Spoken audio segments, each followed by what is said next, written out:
गुरुवार सुरू आहे तर मी येताना साहित्य घेतलं आणि पानं जी पूजेसाठी मी पानं आणते ती मी अशी पाण्यामध्ये ठेवते, कारण कधी कधी ही पानं सुकून जातात.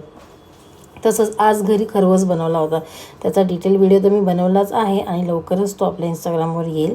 बाकी सगळं जेवण करून घेतलं, चपात्या बनवल्या आणि आम्ही थोडं खाली गेलो होतो कारण मला थोडे फ्रूट्स घ्यायचे होते. तर मी आणल्या आहेत बनाना, स्ट्रॉबेरीज आता बघूया कसे लागतात. फर्स्ट टाईमच आणलेत, कारण गोड असतील आंबट असतील माहीत नाही. आणि ड्रॅगन फ्रूट. तर स्ट्रॉबेरीज मी असे पाण्यामध्ये थोड्या वेळ डीप करून ठेवले होते, त्यात थोडं मीठ टाकलं होतं कारण आजकाल फ्रूट्सवर खूप सारे केमिकल्स असतात, म्हणजे चांगले वॉश करणं गरजेचं आहे. मग मी देवाला छान नैवेद्य दाखवला आणि जेवलो. आता सकाळच्या पूजेसाठी आम्ही थोडी तयारी करून ठेवत होतो, कारण सकाळी लवकर उठून मला मार्गशीर्षच्या गुरुवारची पूजा करायची असते, म्हणून मी थोडा सेटअप करत होतो. आणि इथे पूजेची भांडी वगैरे मी सगळी आवरून ठेवत होती, म्हणजे सकाळी घाई होणार नाही.